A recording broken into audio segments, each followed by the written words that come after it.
الحمد لله الحمد لله وكفى والصلاة والسلام على سيد الرسل وخاتم الأنبياء وعلى آله وصحبه وبارك وسلم، خصوصاً على خلفائه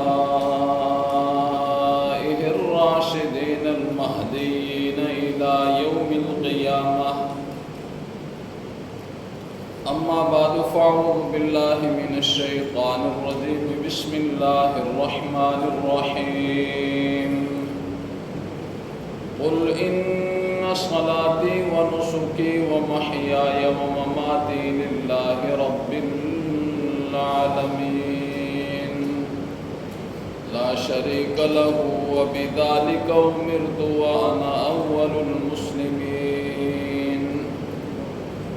صدق الله العظيم وصدق رسوله النبي الكريم، ونحن على ذلك لمن الشاهدين والشاكرين، والحمد لله رب العالمين.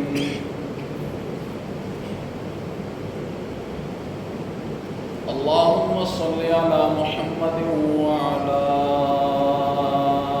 آل محمد كما صليت على إبراهيم وعلى آل إبراهيم إنك حميد مجيد. اللهم بارك على محمد وعلى آل محمد كما باركت على إبراهيم وعلى آل إبراهيم إنك حميد مجيد. رب اشرح لي صدري ويسر لي أمري واحلل عقدة من لساني يفقهوا قولي. رب زدني علما رب زدني علما رب زدنی علما. قل میرے پیغمبر آپ فرما دیجئے، ان صلاتی و نسکی، بے شک میری نماز، و نسکی اور میری قربانی، و محیای اور میری زندگی، و مماتی اور میری موت، للہ رب العالمین، اللہ رب العالمین کے لیے. کون اللہ رب العالمین؟ لا شریک لہ، جس کا کوئی شریک نہیں ہے. وبذالک امرت، اور مجھے اسی کا حکم دیا گیا ہے. وانا اول المسلمین، اور میں سب سے پہلا مسلمان ہوں.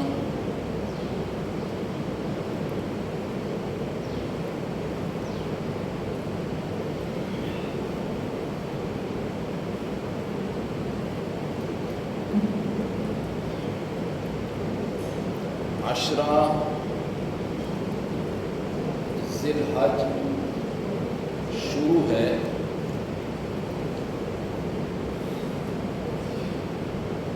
عشرہ ذی الحج میں دو عمل واجب ہیں.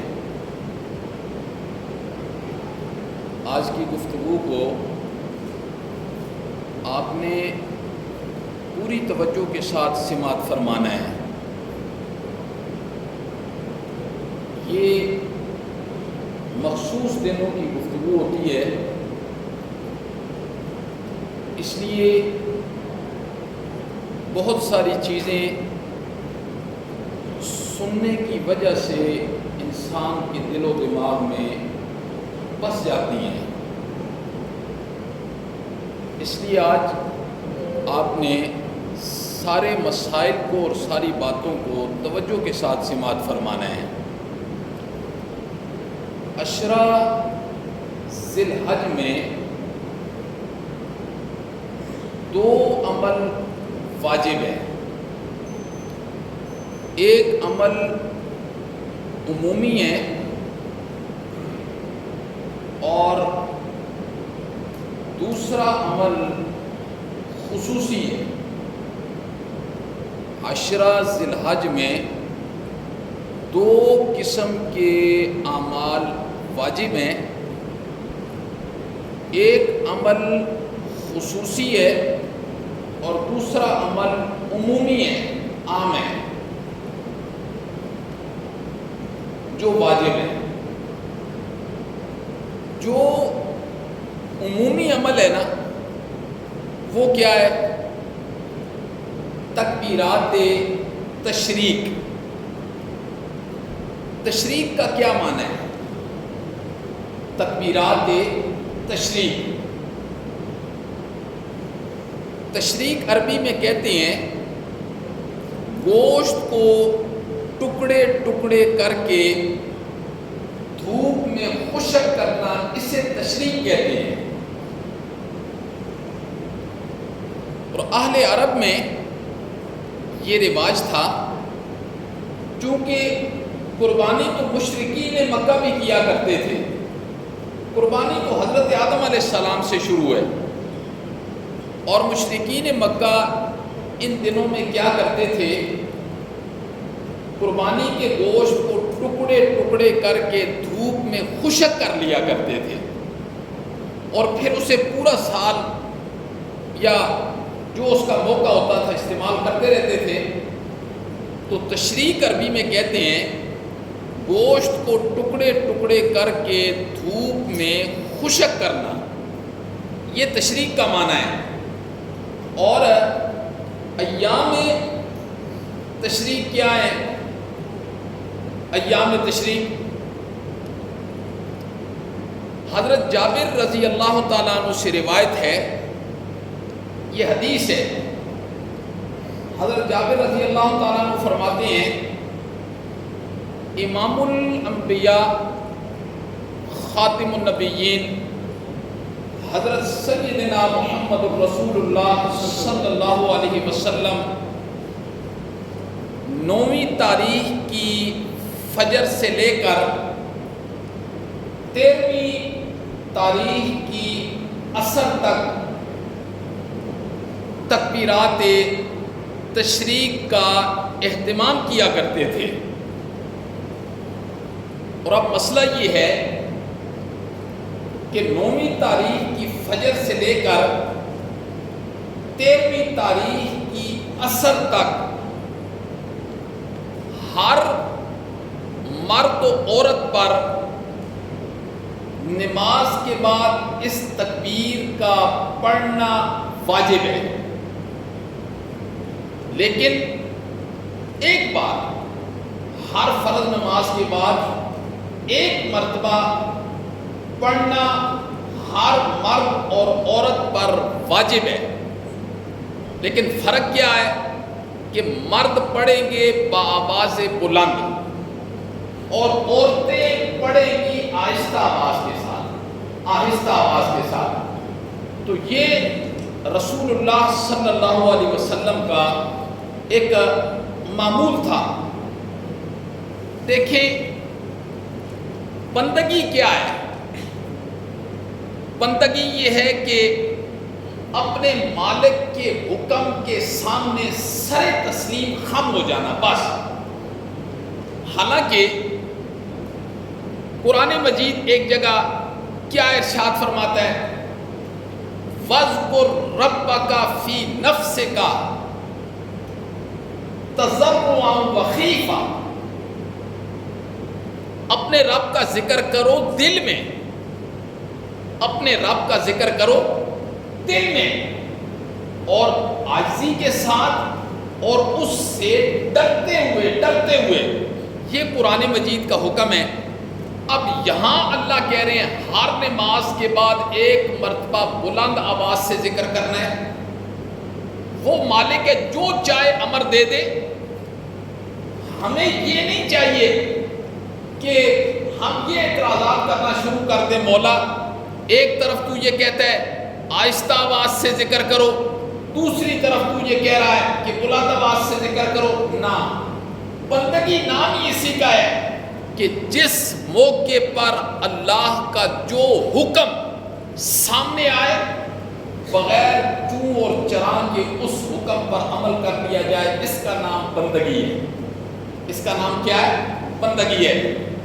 تو اللہ رب العزت نے کیا ارشاد فرمایا کہ امام الانبیاء نے کیا ارشاد فرمایا کہ 9ویں کی فجر سے لے کر 13ویں کی عصر تک ایک مرتبہ بآواز بلند مردوں کے لیے اور ایک مرتبہ آہستہ آواز کے ساتھ عورتوں کے لیے تکبیرات تشریق کا پڑھنا کیا ہے جی؟ واجب ہے، واجب ہے۔ اس مسئلے کو آپ نے ذہن کے اندر رکھنا ہے۔ اور 5 دن روزہ رکھنا بھی حرام ہے۔ 5 دن روزہ نہیں رکھ سکتے۔ کون کون سے 5 دن؟ عید الفطر والا دن اور 10ویں، 11ویں، 12ویں، 13ویں، یعنی عید الاضحیٰ کے 4 دن اور عید الفطر کا 1 دن، اس میں روزہ نہیں رکھنا۔ کیوں نہیں رکھنا؟ اس لیے دلیل کیا ہے کہ امام الانبیاء حضرت سیدنا محمد الرسول اللہ صلی اللہ علیہ وسلم نے ارشاد فرمایا، یہ کھانے پینے اور اللہ کے ذکر کے ایام ہیں۔ یہ دلیل ہے، یہ کھانے پینے والے دن ہیں اور اللہ کے ذکر کے ایام ہیں۔ ان 5 دنوں میں بندہ اللہ کا مہمان ہوتا ہے۔ ان 5 دنوں میں بندہ اللہ کا مہمان ہوتا ہے اور اللہ بندے کا میزبان ہوتا ہے۔ تو ان 5 دنوں کے اندر پورا سال یہ 5 دن ہیں جن میں روزہ نہیں رکھنا، عید الفطر کا اور باقی عید الاضحیٰ اور اس کے بعد 3 دن۔ یہ امام الانبیاء نے ان دنوں میں روزہ رکھنے سے منع فرمایا ہے۔ یہ کھانے پینے کے دن ہیں، اس میں تم اللہ کے مہمان ہو، اس میں خوب کھایا کرو۔ یہ تو عشرہ ذی الحج کے متعلق 2-4 باتیں میں نے آپ کے گوش گزار کی۔ اب اگلی بات یہ ہے کہ عشرہ ذی الحج میں دوسرا عمل کون سا ہے؟ پہلا عمل تو ہو گیا تکبیرات تشریق، یہ پڑھنی ہے 9ویں کی فجر سے 13ویں کی عصر تک، پہلا یہ عمل ہے۔ اور دوسرا عمل کیا ہے؟ دوسرا عمل اس میں قربانی کا ہے، لیکن یہ ہر ایک پر نہیں ہے۔ قربانی ہر ایک پر نہیں ہے، قربانی صاحب نصاب پر ہے۔ پہلا عمل تو عمومی ہے نا، ہر ایک کے لیے ہے۔ کوئی صاحب نصاب ہے یا صاحب نصاب نہیں ہے، کوئی مرد ہے، ہر ایک پر ہے۔ پہلا عمل عمومی ہے، اور عشرہ ذی الحج کا دوسرا عمل وہ خصوصی ہے، یعنی قربانی والا عمل۔ جو صاحب نصاب ہوگا، صاحب نصاب، اس نے قربانی کرنی ہی کرنی ہے۔ دیکھیے ایک حدیث کے اندر آتا ہے، حضرت زید بن ارقم رضی اللہ تعالیٰ عنہ سے روایت ہے، صحابہ کرام نے سوال کیا، اللہ کے پیغمبر یہ قربانیاں کیا ہیں؟ تو امام الانبیاء نے کیا ارشاد فرمایا؟ سنت ابیکم ابراہیم، ہی سنت ابیکم ابراہیم، یہ تمہارے بابا حضرت ابراہیم علیہ السلام کا طریقہ ہے، طریقہ، یہ ان کا طریقہ ہے۔ اللہ کے پیغمبر ہمارے لیے اس میں کیا ہے؟ امام الانبیاء نے کیا ارشاد فرمایا؟ ہر بال کے بدلے ایک نیکی ہے، یعنی یہ کثرت سے کنایا ہے، کثرت سے کنایا ہے۔ کیا مطلب؟ مطلب یہ کہ اللہ تمہیں اتنی نیکیاں دے گا جس کا شمار ہی کوئی نہیں، جس کا شمار ہی کوئی نہیں ہے۔ جیسے کوئی انسان کسی جانور کے بال کو شمار کرنا چاہے تو وہ کر سکتا ہے؟ نہیں کر سکتا ہے۔ اسی طرح یہ کثرت سے کنایا ہے۔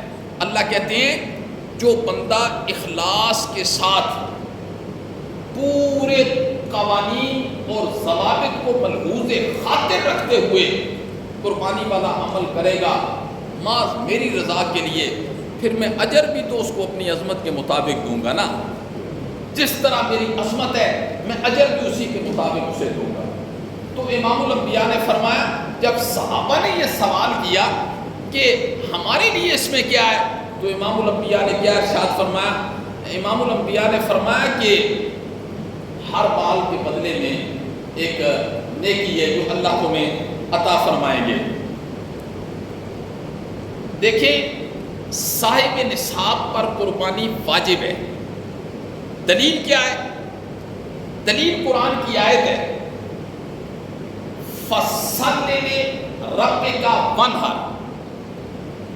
فَصَلِّ لِ، یہ بھی امر کا صیغہ ہے۔ امر، کسی کو ہم حکم دیتے ہیں نا، اپنے ملازم کو حکم دیتے ہیں یہ کام کر، اس کے لیے کرنا کیا ہو جاتا ہے؟ ضروری ہو جاتا ہے۔ اگر وہ ملازم مالک کی بات کو اہمیت نہ دے تو مالک اسے کیا سزا دے سکتا ہے؟ جو اس کا دل چاہے گا وہ اس کو سزا دے گا۔ تو یہ امر ہے، فصل لے نماز، اور اس نماز سے کون سی نماز مراد ہے؟ اس نماز سے مراد عید الاضحیٰ کی نماز مراد ہے۔ اس نماز سے مراد عید الاضحیٰ، یعنی اللہ کہتے ہیں فصل لے، نماز پڑھ عیدگاہ میں، رب کا، اپنے رب کے لیے وانحر، اور اس کے بعد کیا کر؟ قربانی کر۔ تو اس نماز سے مراد عید الاضحیٰ کی نماز ہے، اور پھر وانحر قربانی کا حکم ہے۔ تو ہر صاحب نصاب کے لیے قربانی کرنا واجب ہے، واجب ہے۔ اور دلیل قرآن کی میں نے بتا دی ہے کہ حکم ہے، امر ہے اللہ کا کہ آپ نے امر کے صیغے اللہ نے استعمال کیے، آپ نے قربانی کریں۔ حضرت عبداللہ ابن عمر رضی اللہ تعالیٰ عنہ سے روایت ہے، یہ فرماتے ہیں کہ امام الانبیاء 10 سال مدینہ کے اندر رہے۔ کتنا سال؟ 10 سال مدینہ کے اندر رہے، اور 10 سال ہی آپ نے اپنی قربانی کی۔ آپ کا عمل یہ بتاتا ہے کہ ہر صاحب نصاب پر قربانی واجب ہے۔ آپ کا عمل یہ بتاتا ہے کہ ہر صاحب نصاب پر کیا ہے؟ قربانی واجب ہے، قربانی کریں گے۔ فصلی بٹیروں کی طرح کچھ لوگ میڈیا پر آپ کو سنائی دیں گے، وہ کس چیز کے پیچھے لگے ہوئے ہیں؟ یہ جانوروں کے ساتھ بڑا ظلم ہے، یہ جانوروں کے ساتھ بڑا ظلم ہے۔ اتنا پیسہ کسی غریب میں بانٹ دیا جائے، کسی فقیر کو دے دیا جائے، یہ کہتے ہیں کہ نہیں کہتے؟ آپ سنیں گے میڈیا، ہر بندے کے ہاتھ میں میڈیا ہوتا ہے، وہ جی غریب بندے کو دے دیا جائے۔ اصل دشمنی ان کی کس سے ہوتی ہے؟ اصل دشمنی ان کی اللہ رب العزت کے ساتھ ہوتی ہے، ورنہ یہ 3-4 دن سے آپ میڈیا سن رہے ہوں گے نا، ٹائٹینک کا ملبہ دیکھنے کے لیے ایک بندہ 7.5 کروڑ روپیہ لگا کے گیا، ٹکٹ اس کی 7.5 کروڑ ایک بندے کی ٹکٹ ہے۔ جو 5 بندے ہیں، اور گئے کس کے لیے؟ وہ ٹائٹینک کا ملبہ دیکھنے کے لیے گئے۔ اب میڈیا والے بولے نا یہاں، اب زبانیں کیوں بند ہو گئی ہیں کہ یہ 7.5 کروڑ روپیہ کسی غریب کو، یہ کتنے کروڑ بن جاتے ہیں؟ 5 آدمیوں کے کتنے کروڑ بن گئے؟ یہ کسی غریب کو دے دیتے۔ بڑے دنیا میں مستحق ہے، بڑے دنیا میں یتیم ہے، بڑے دنیا میں بے کس ہے، لاچار ہے، مجبور ہے، کھانے سے مجبور ہے، اب کیوں نہیں کہتے؟ یہ تو اللہ کا حکم ہے، قربانی تو اللہ کا حکم ہے، لیکن یہاں آپ کو نظر آئیں گے گمراہ کرنے کے لیے میڈیا پر ساری مخلوق کو بیٹھے ہوئے ہیں، اور مخلوق کو، اللہ کی مخلوق کو گمراہ کر رہے ہیں۔ اصل دشمنی ان کی اللہ کے ساتھ ہے، اللہ کے ساتھ دشمنی کر رہے ہیں کہ اللہ کے احکامات سے لوگوں کو دور کر رہے ہیں۔ وہ اپنے عمل سے کہہ رہے ہوتے ہیں کہ ہمیں اللہ کا درجہ کیوں نہیں ملا، اپنے عمل سے یہ کہہ رہے ہوتے ہیں اصل میں وہ۔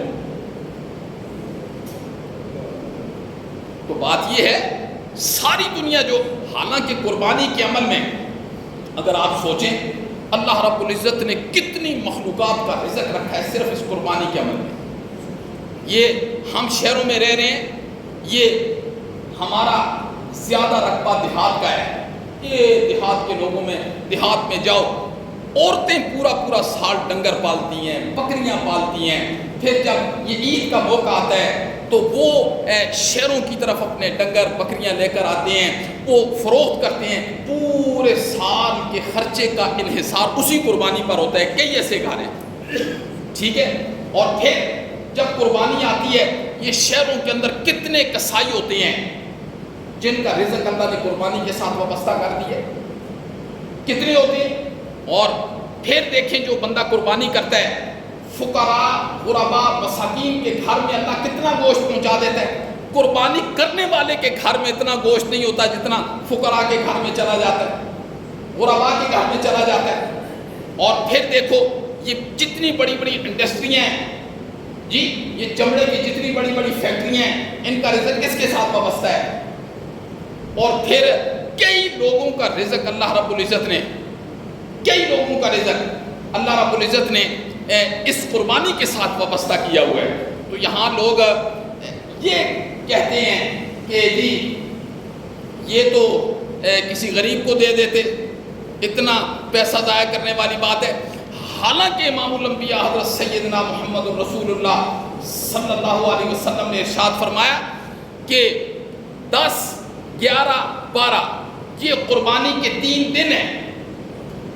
احراق کو دم، خون بہانے سے بڑھ کر عمل اللہ رب العزت کے ہاں اور کوئی ہے ہی نہیں، اور کوئی ہے ہی نہیں. ہم اپنی عیاشیوں پر کتنے پیسے لگاتے ہیں، کتنے پیسے. ایک شادی پر ہم کتنی رسومات ادا کرتے ہیں. ایک شادی دیکھ لیں آپ، میرا بھی یہی حال ہے، آپ کا بھی یہی حال ہے.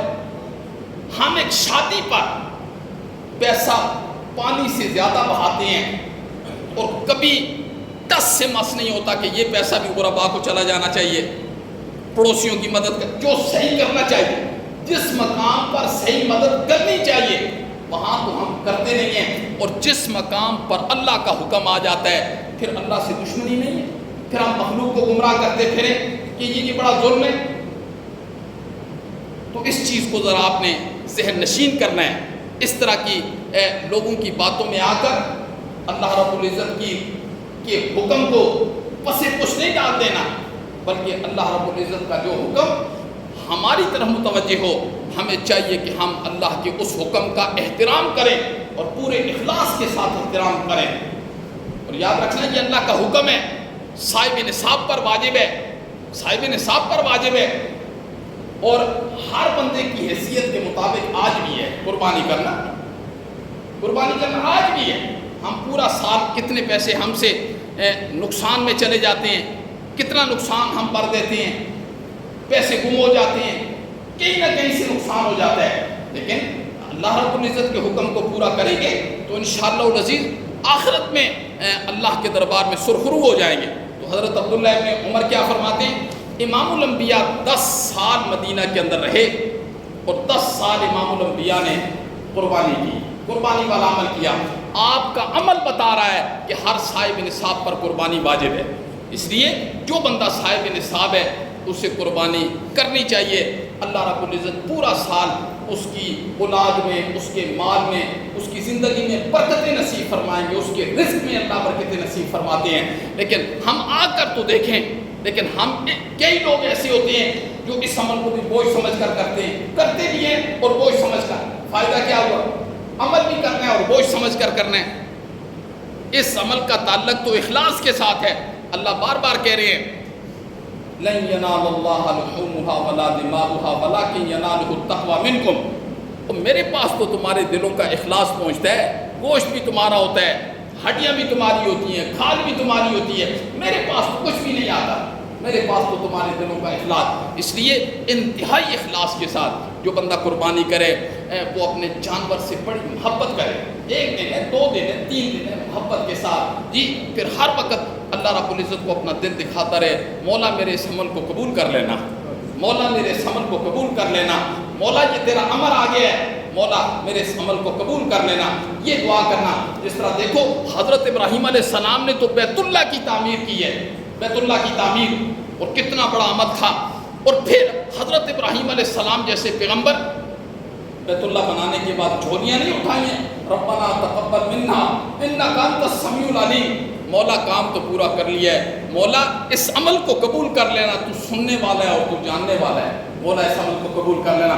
تو قربانی والے عمل کے اندر انتہائی اخلاص ہونا چاہیے۔ اور دیکھو وعید کس پر ہوتی ہے، ڈراوا کس پر ہوتا ہے؟ واجب کے ترک کرنے پر وعید سنائی جاتی ہے، وعید، ڈراوا، خوف سنایا جاتا ہے۔ تو امام الانبیاء نے کیا خوف سنایا؟ حضرت ابو ہریرہ فرماتے ہیں، حضرت ابو ہریرہ کی حدیث ہے، امام الانبیاء نے فرمایا جو بندہ صاحب حیثیت ہو، صاحب نصاب ہو، قربانی اس پر واجب ہو اور وہ قربانی نہ کرے، اسے ہماری عیدگاہوں کی طرف آنے کی ضرورت نہیں ہے، اسے ہماری عیدگاہ کی طرف آنے کی ضرورت نہیں ہے۔ دیکھو مسلمان کی عیدگاہ کی طرف کون نہیں آتا؟ غیر مسلم ہی نہیں آتا نا۔ تو یہاں امام الانبیاء نے کیا ارشاد فرمایا؟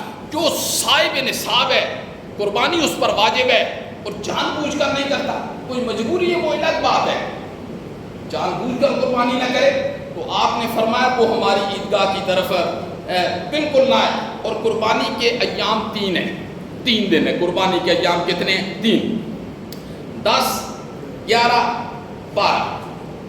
12ویں کی مغرب سے پہلے تک جس نے مغرب کا ٹائم داخل ہونے سے پہلے تک جس نے قربانی کی اس کی قربانی ہو جائے گی، لیکن سب سے افضل جو دن ہے وہ پہلا دن ہے، سب سے افضل ترین جو دن ہے وہ پہلا ہے۔ پھر پہلے دن کسی نے نہیں کی وہ دوسرے دن کرے گا، دوسرے دن نہیں کی تو وہ تیسرے دن کرے گا۔ یہ قربانی کا ایام، قربانی کے ایام ہیں۔ اور قربانی کا وقت کس وقت سے شروع ہوتا ہے، اس مسئلے کو بھی ذہن میں رکھنا کہ قربانی کا وقت شہروں کے اندر قربانی کا وقت اور ہے، دیہاتوں کے اندر قربانی کا وقت اور ہے۔ شہروں کے اندر قربانی کا وقت اور ہے، دیہاتوں کے اندر قربانی کا وقت اور ہے۔ شہر کے اندر قربانی کا وقت نماز کے بعد ہے، عید کی نماز پڑھ جانے کے بعد ہے شہر کے اندر، اور دیہات میں صبح صادق کے بعد قربانی کا وقت شروع ہو جاتا ہے۔ جس وقت صبح کی اذان ہوتی ہے نا، یعنی کون سے دیہات جہاں جمعہ بھی نہیں ہوتا، کچھ بھی نہیں ہوتا، جمعہ میں دیہاتوں میں لوگ رہتے ہیں، اور کتنی فیصد آبادی ہے جو دیہات، ایسے دیہاتوں میں رہتے ہیں جہاں جمعہ نہیں ہوتا، وہاں قربانی کا وقت صبح صادق کے بعد شروع ہو جاتا ہے۔ جس وقت صبح کی اذان کا وقت ہوتا ہے نا، وہاں اس وقت قربانی کا وقت شروع ہو جاتا ہے۔ لیکن شہروں کے اندر نماز عید کے بعد، ایک مسئلہ اور بھی بتا دوں آپ کو، اسے بھی ذرا توجہ سے سننا۔ یہ مثلا پورا لاہور شہر ہے نا، لاہور شہر میں کسی ایک جگہ بھی عید کی نماز ہو جائے، سارا شہر قربانی کر سکتا ہے، سارا شہر۔ مثال کے طور پر اور یقین پورا ہو، کیونکہ آج موبائل کا زمانہ ہے، کسی مسجد میں عید کی نماز 5:15 کی ہو، ایک مثال ہے کہ 5:15 بجے آپ کو یقین ہو جائے کہ اس شہر لاہور کے اندر کسی جگہ نماز ہو گئی ہے، اس وقت آپ اپنے کسائیوں کو کہہ سکتے ہیں بھائی جانور ذبح کرو، نماز آپ بعد میں بھی آ کے پڑھ سکتے ہیں اپنی مسجد میں۔ لیکن کسی ایک جگہ بھی قربانی شہر کے اندر ہو جائے تو ایک جگہ بھی نماز ہو جائے، ختم ہو جائے، پھر اس کے بعد قربانی کی جا سکتی ہے۔ لیکن عموماً لوگ اپنی مسجد میں نماز پڑھنے کے بعد قربانی والا عمل کرتے ہیں، مسئلہ یہ ہے۔ لیکن دیہاتوں کے اندر جو ہے صبح صادق کے بعد قربانی کر سکتے ہیں، اور کئی ایسے لوگ ہوتے ہیں دیہاتوں کے اندر ہم نے دیکھا جو 7 بجے تک قربانی کر کے بالکل فارغ ہو جاتے ہیں، بلکہ پھر گوشت بھی گھنٹے ڈیڑھ میں بانٹ کے بس سارا دن۔ تو یہ ہوتا ہے کہ قربانی کا وقت ہے، یہ آپ نے اپنے ذہن کے اندر رکھنا ہے کہ قربانی کا یہ وقت ہے۔ اور قربانی کے جانور اونٹ ہے، گائے ہے، بھینس ہے، بکری ہے، دمبا ہے، یہ 5 قسم کے جو پالتو جانور ہیں اس میں آپ قربانی کریں گے، اس میں قربانی کریں گے۔ اور پھر جانور کی عمر، یہ بھی آپ کے ذہن کے اندر ہونی چاہیے جانور لیتے وقت، کہ اونٹ کی عمر 5 سال پوری ہو، اور گائے بیل کم از کم 2 سال، اور بکرا بکری 1 سال، اور اگر دمبا قد کاٹ میں اتنا بڑا ہے 6 مہینے کا ہے، اتنا بڑا ہے کہ وہ سال کے برابر لگتا ہے، تو اس کی قربانی بھی جائز ہو جائے گی۔ تو یہ 4 قسم کے جانور ہوں گے۔ اور پھر یہ دیکھنا ہے کہ جانور عیب دار نہ ہو، عیب دار جانور کی قربانی ٹھیک نہیں ہے۔ اب وہ عیب کتنا ہو، دیکھو ایک جانور ہے وہ لنگڑا ہے، لیکن لنگڑا ایسا ہے کہ اس کا پاؤں زمین پر لگتا ہی نہیں ہے، بالکل نہیں لگتا، اس جانور کی قربانی ٹھیک نہیں ہے، جائز نہیں ہے۔ ہاں اگر لنگڑاتا تو ہے لیکن پاؤں زمین پر رکھ کے قربان گاہ میں پہنچ جاتا ہے، اس جانور کی قربانی ٹھیک ہے۔ اتنا لنگڑا ہے کہ پاؤں زمین پر رکھتا ہے، 3 پاؤں کے ساتھ وہ 4تھا پاؤں بھی زمین پر رکھ کے قربان گاہ میں پہنچ جائے، تو ایسے جانور کی قربانی ٹھیک ہے۔ لیکن اتنا لنگڑا پان ہو کہ وہ پاؤں زمین پر لگا ہی نہ سکے، اس جانور کی قربانی ٹھیک نہیں ہے۔ ایسے ہی وہ جانور جس کا سینگ ٹوٹ جائے اور 3 حصے سینگ ٹوٹ جائے، آدھا سینگ ٹوٹا ہو تو چل جائے گا، لیکن اگر سینگ کو 4 حصوں میں کیا جائے، 3 حصے سینگ ہی نہ رہے، تو پھر اس جانور کی قربانی جائز نہیں ہے۔ تھوڑا بہت کوئی سینگ ٹوٹ جائے تو اس میں کوئی حرج نہیں ہے۔ اسی طرح جانور کا کان بالکل درمیان سے پورا کٹا ہوا ہو، اس کی قربانی بھی ٹھیک نہیں ہے۔ ہاں دوسرا حصہ یا تیسرے حصے سے کم ہو تو پھر اس جانور کی قربانی ٹھیک ہے۔ ان چیزوں کا ذرا آپ نے خیال رکھنا ہے۔ ایک چیز اور ہے کہ بڑے جانور کے اندر زیادہ سے زیادہ 7 بندے شریک ہو سکتے ہیں، زیادہ سے زیادہ 7 بندے شریک ہو سکتے ہیں۔ ایک مسئلہ جو عام ہمارے لوگوں میں مشہور ہے کہ جی بڑے جانور میں 7 ہی بندے ہوں گے۔ 7 زیادہ سے زیادہ ہے، 6 بھی ہو سکتے ہیں، 5 بھی ہو سکتے ہیں، 4 بھی ہو سکتے ہیں، 3 بھی ہو سکتے ہیں، 2 بھی ہو سکتا ہے، ایک بندہ الگ بھی پورا جانور کر سکتا ہے، تو اس میں کوئی تخصیص نہیں ہے۔ 2 بھی پورے جانور میں شریک ہو سکتے ہیں، 3 بھی ہو سکتے ہیں، 4 بھی، 5، زیادہ سے زیادہ 7 ہوں گے، 7 سے زیادہ شریک نہیں ہوں گے۔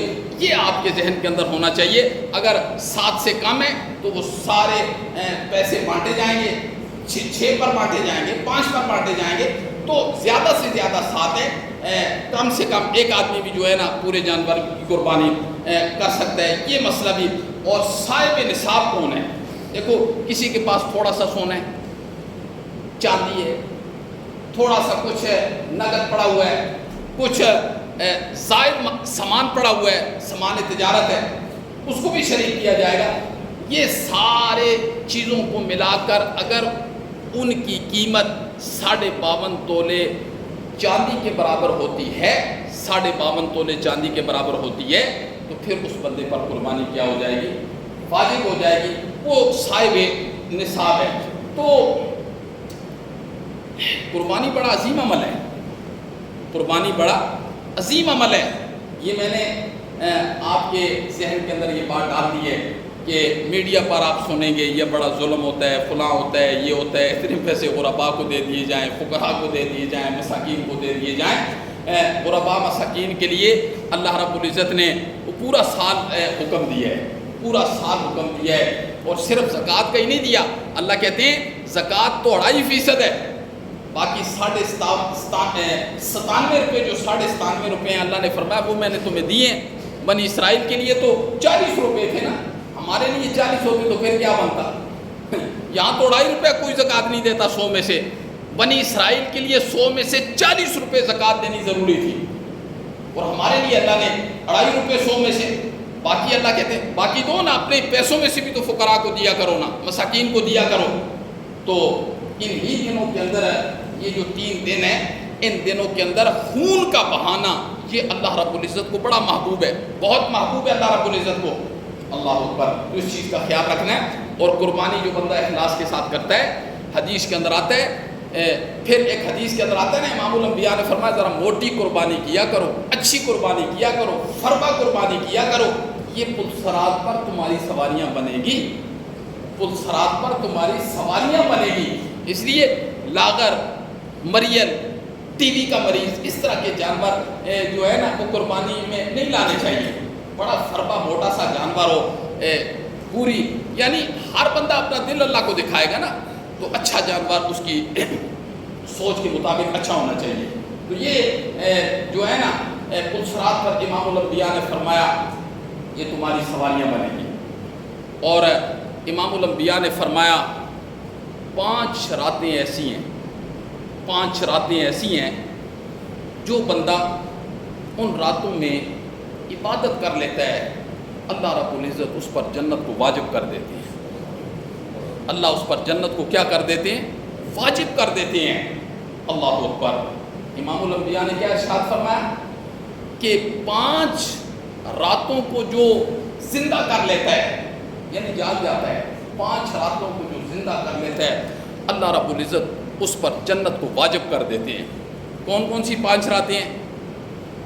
8 ذی الحج کی رات، 9 ذی الحج کی رات، 10 ذی الحج کی رات، عید الفطر کی رات اور 15 شعبان کی رات. یہ 5 راتیں ہیں. 15 شعبان کی رات، عید الفطر کی رات اور باقی یہ جو 3 راتیں آنے والی ہیں 8 کی رات، 9 کی رات اور 10 کی رات. اللہ امام الانبیاء نے فرمایا جو ان 5 راتوں کو زندہ کر لے گا اللہ اس پر جنت کو واجب کر دیں گے. یہ کوئی مشکل ہے کام؟ انشاءاللہ. زندہ کیسے کرنا ہے؟ عشاء کی نماز جماعت سے پڑھنی ہے، فجر کی نماز جماعت سے پڑھنی ہے، درمیان میں کچھ تھوڑی سی عبادت کر لے وہ راتوں کو زندہ کرنے میں آ جائے گا. آج جو لوگ ایسے کریں گے تھوڑی سی عبادت، اور عبادت کے لیے نفلی عبادت کے لیے مسجد ضروری نہیں ہے. نفلی عبادت کے لیے اللہ نے ساری زمین کو پاک کر دی ہے. جو اپنی زمینوں پر ہے ادھر عبادت کر لے، جو اپنی دکان پر ہے ادھر عبادت کر لے، جو بازار میں ادھر عبادت کر لے، جو اپنے گھر میں ہے وہ ادھر. یہ بنی اسرائیل کے لیے کتنی سختی تھی. بنی اسرائیل کے لیے عبادت صرف اور صرف مسجد میں ہوتی تھی، باہر عبادت مانی نہیں جاتی تھی. اللہ نے ہمارے لیے کتنی آسانیاں پیدا کر دی ہیں. پوری زمین کو اللہ نے پاک کر دی ہے. تو اس کی کوشش کریں گے نا انشاءاللہ. یہ 5 راتیں ہیں، 8 کی رات، 9 کی رات، 10 کی رات اور عید الفطر کی رات. جس رات کو سارے لوگ اپنی نیکیوں کو ضائع کر کے اپنے رات کو گھروں میں لوٹتے ہیں. اور 15 شعبان کی رات انشاءاللہ اس کی کوشش کریں گے نا. اللہ ہم سب کو عمل کی توفیق نصیب فرمائے.